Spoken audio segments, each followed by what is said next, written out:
Paz do Senhor Jesus. Estou iniciando o nosso 5º dia de exposição no livro de 1 Reis. Hoje estarei expondo os capítulos 13, 14 e 15. Eu sou o professor Eliseu Fausto e convido você a orar comigo neste instante. Querido Deus e eterno Pai, engrandecemos o Teu nome por poder mais uma vez estarmos aqui diante da Tua palavra para aprender mais um dia sobre o Teu santo nome. A nossa mente finita e muitas vezes preguiçosa precisa diariamente ter contato contigo. Sim, ó Deus, precisamos nos relacionar mais com o Senhor, pois essa prática nos tornará melhores cristãos. Por isso lhe pedimos mais uma vez, esteja conosco no dia de hoje, nos abençoando, nos fortalecendo e nos capacitando para continuarmos firmes na leitura e meditação da Tua palavra. Assim nós oramos, crentes, de que o que pedimos será realizado para a glória do Teu santo nome. Amém. No capítulo 13, temos o conhecimento de uma profecia vaticinada contra Jeroboão através de um profeta que veio das terras de Judá. Como Jeroboão não consultou a Deus em nenhum instante sobre como conduzir o povo diante dele, Deus levantou esse profeta para instruir ou para alertar Jeroboão do seu grande erro. A profecia deste jovem profeta foi instantânea em alguns aspectos. Por exemplo, ele afirmou que o altar se quebraria e as cinzas se derramariam como sinal de que um rei da família de Davi, chamado Josias, viria e profanaria aquele altar em Betel. A primeira parte que eu mencionei aconteceu instantaneamente após a profecia. O altar se quebrou e as cinzas caíram ao chão. Jeroboão ainda tentou impedir que o profeta continuasse com as suas declarações, mas a mão de Deus agiu rapidamente contra a atitude de Jeroboão, de modo que o braço que ele estendeu para apontar contra o profeta, ordenando a sua prisão, ficou paralisado no alto, o que trouxe tamanha perturbação para o rei, que, em sinal de desespero, clamou ao profeta que orasse por ele, a fim de que seu braço voltasse ao normal. E o profeta de Deus humildemente orou por Jeroboão e este foi curado. O profeta, que seria preso pelo rei, depois dessa atitude de humildade em ter orado por ele, foi convidado para participar de um banquete. Mas o profeta havia sido orientado por Deus a não comer ou beber na cidade de Betel, e nem deveria voltar pelo mesmo caminho que veio, mas deveria tomar um caminho alternativo. Essa atitude ordenada por Deus também serviria como protesto contra a cidade e todos os pecados que ali estavam sendo praticados. Por esse motivo, o profeta de Deus não poderia aceitar nenhum tipo de hospitalidade naquele local. Essa ordem de Deus para o profeta de Judá nos faz lembrar da orientação que o apóstolo João nos deixou sobre a rejeição que devemos ter em relação àquelas pessoas ou ensinadores que querem negar a vinda de Jesus em carne para nos resgatar da maldição do pecado, assim como podemos conferir na sua segunda epístola no capítulo 1, versículo 10, onde está escrito: se alguém vir ter convosco e não traz essa doutrina, não recebais em casa, nem tampouco o saudeis.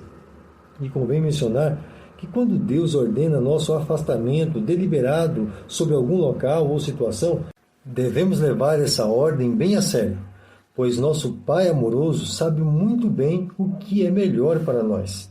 Bom, voltemos para o texto. Quando o profeta rejeitou o banquete oferecido pelo rei e seguiu de volta para Judá, um outro profeta que morava ali em Betel, conhecido como o velho profeta, ficou sabendo de tudo que havia ocorrido ali diante do altar, mediante a profecia do profeta de Judá, e ficou tão ansioso por conhecer esse profeta poderoso da parte de Deus, que decidiu ir ao encontro do profeta para convidá-lo a um banquete em sua casa. Mas recebeu em primeira mão uma resposta negativa do profeta de Judá. Porém, ao ter insistido com o profeta, recebeu um sim da parte do homem de Deus, mas a insistência desse velho profeta foi através de uma grande mentira profética. Ele disse para o profeta de Judá que um anjo apareceu e havia instruído para convidar o profeta a comer em sua casa. E o profeta de Judá certamente não havia compreendido o porquê da proibição de Deus, pois aceitou o convite do velho profeta para sua própria destruição. O que aconteceu na casa do velho profeta de Betel assevera o que eu disse anteriormente. Quando Deus nos dá uma proibição sobre algo ou sobre algum lugar, devemos cumprir cabalmente aquilo que Deus ordenou, pois as consequências colhidas por uma desobediência a uma ordem direta de Deus certamente nos conduzirá a um caminho de morte. Essa passagem me faz lembrar mais uma vez de outro texto no Novo Testamento, mas agora escrito pelo apóstolo Paulo, quando ensinava a igreja da Galácia, e afirmou que, se alguém, através de epístola, ou até ele mesmo, escrevesse algo que dissesse o contrário do que já havia ensinado sobre o Evangelho, deveria ser rejeitado. E ele chega a mencionar que mesmo se um anjo chegasse até eles e ensinasse outro tipo de Evangelho, diferente do que eles já haviam recebido, também deveria ser rejeitado. Observe como está escrito: mas ainda que nós mesmos, ou um anjo do céu, vos anuncie outro evangelho, além do que já vos tenho anunciado, seja maldito. Gálatas capítulo 1, versículo 8. Mas este profeta de Judá agiu de forma displicente e pagou pelo seu erro, como veremos. Ao aceitar retornar com o velho profeta de Betel, o profeta de Judá estava ignorando a palavra de Deus e aceitando a palavra de um homem desconhecido por ele. Eu iria continuar a exposição, mas não posso deixar de mencionar algo aqui nessa parte. Quantos cristãos nos dias de hoje estão rejeitando a palavra de Deus para aceitar um conselho de um ímpio, só porque a grande massa tem considerado esse tal como um grande orador, ou um grande orientador ou orientadora, e muitos rejeitam a palavra de Deus para ouvir esses enviados de Satanás. E não se impressione com o que estou dizendo. Leia comigo o que está escrito na segunda carta de Paulo aos Coríntios, capítulo 11, versículo 13 e 14. Porque tais falsos apóstolos são obreiros fraudulentos, transfigurando-se em apóstolos de Cristo. E não é maravilha, porque o próprio Satanás se transfigura em anjo de luz. Não podemos, sem prejuízo ou consequência de morte, deixar de ouvir os santos conselhos das Escrituras para nos inclinarmos a ouvir pessoas que desconhecem ao Deus eterno. Bom, infelizmente, por não ter sido fiel à ordem do Senhor, mas ter retornado com o velho profeta para a sua casa, Deus usou a boca do velho profeta para sentenciar o profeta de Judá à morte e à rejeição de não ter a honra de ser sepultado em sua própria terra. Pois depois de haver comido e bebido na casa do velho profeta, no caminho de retorno para a terra de Judá, o profeta foi surpreendido por um leão que o matou. E mais uma vez o profeta velho foi informado do ocorrido e decidiu resgatar o corpo do profeta de Judá e o sepultá-lo na sepultura de sua família. O capítulo finaliza com a declaração de que, mesmo diante de todas essas coisas, o rei Jeroboão não mudou, não se arrependeu, mas continuou nas práticas idólatras em seu reinado. Isso trouxe para toda a terra de Israel do norte a destruição futura. O que podemos aprender com esse capítulo, além do que já mencionei, é a importância de considerarmos fielmente as palavras de Deus como as únicas palavras nas quais devemos confiar. Não sejamos negligentes ao compreender aquilo que o Senhor Deus nos tem instruído. Precisamos compreender que suas palavras são de orientação, ainda que sejam proibitivas. São para o nosso bem-estar eterno. E Deus já demonstrou que o seu amor para conosco é verdadeiro. Olha para a cruz. Quem você está vendo lá? Um simples homem da terra de Belém? Não. Naquela cruz não está apenas um homem sendo entregue por outros homens. Nela, Deus está em carne, sendo sacrificado por nossos pecados, em demonstração de sacrifício real por uma única coisa: o seu amor incondicional por pessoas tão vis. No capítulo 14, quem começa a sofrer algumas consequências de morte é o rei Jeroboão. O seu filho, aparentemente o mais querido por Jeroboão, e inclusive declarado pelo próprio Deus como sendo o mais digno da família, adoece. E como Jeroboão não conseguiu restabelecer a saúde de seu filho, decidiu encaminhá-lo até o profeta Aías. O profeta Aías é aquele que havia profetizado para Jeroboão que ele seria o rei das 10 tribos de Israel. Você lembra? Então, e a pessoa que o rei decidiu enviar até o profeta lá em Judá, na região de Siló, foi a sua própria esposa, porém vestida de modo a não ser reconhecida como esposa de Jeroboão. Mas o que Jeroboão não sabia ou ignorava era que Deus sabe de todas as coisas. E já havia revelado para o profeta Aías que a esposa de Jeroboão estaria indo ao seu encontro. E já estava esperando com a mensagem pronta. A profecia que Deus entregou ao profeta Aías foi muito dura. Jeroboão era culpado, pois ao ter inserido na adoração uma imagem que representasse ao Deus verdadeiro, trouxe de imediato ao coração do povo de Israel do Norte pensamentos e atitudes idólatras, fazendo ser comum a adoração a outros deuses. Pois se Deus pode ser representado por alguma imagem, outros deuses também podem ser adorados. Deixa eu explicar o que acabei de dizer.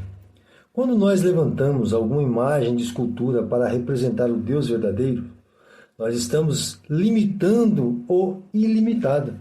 Nós estamos tornando finito o que é infinito. E quando fazemos isto, estamos dando liberalidade para várias imagens serem possíveis como representação do Deus verdadeiro. E então, ali estamos nós, entregues a todo tipo de falsa adoração.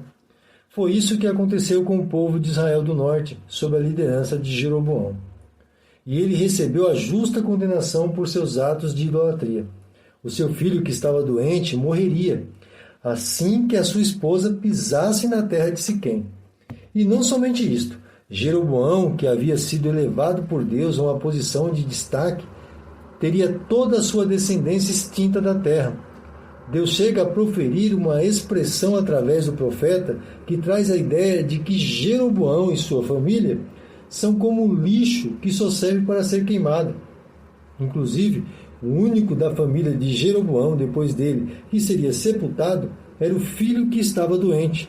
Todos os demais foram sentenciados a morrerem e não receberem o justo sepultamento.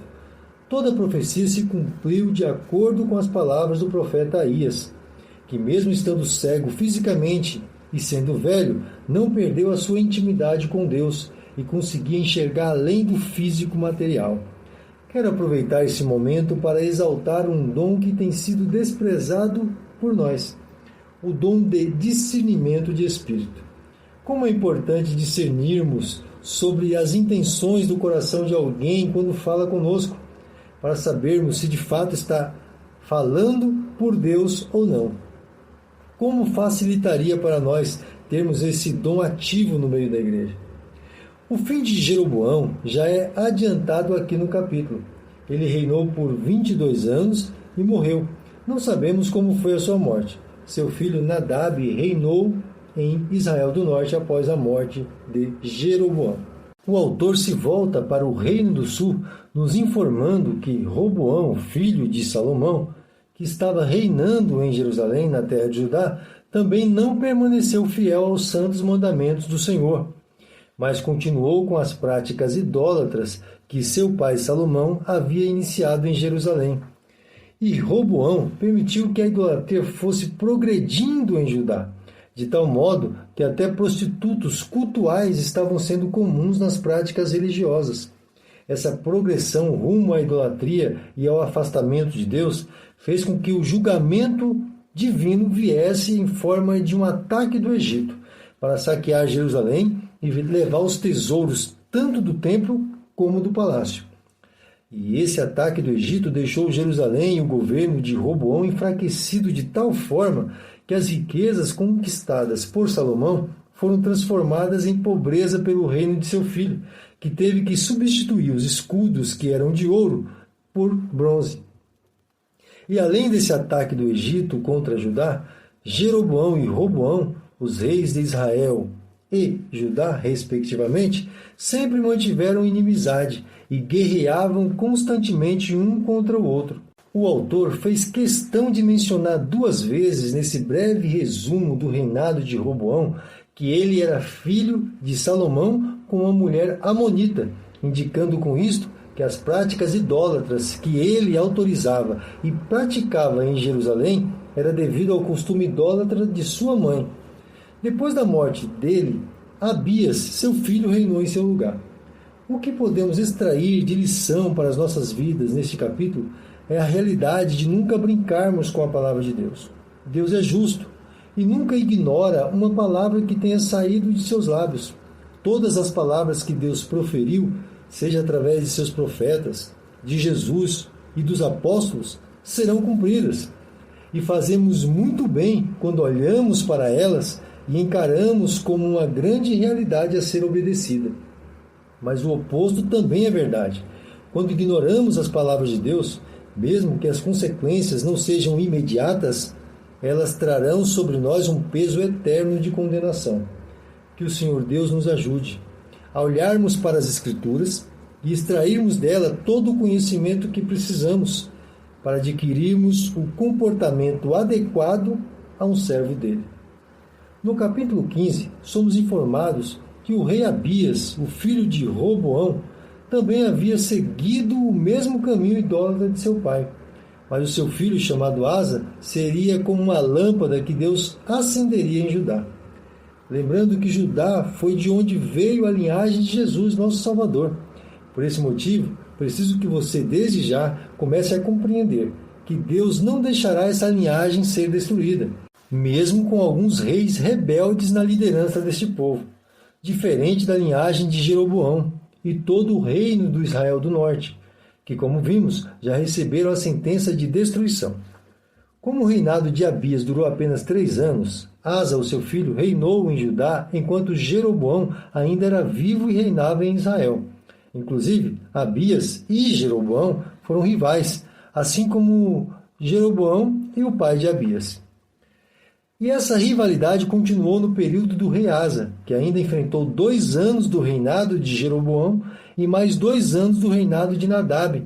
Porém, não teve paz quando Baasa começou a reinar em Israel.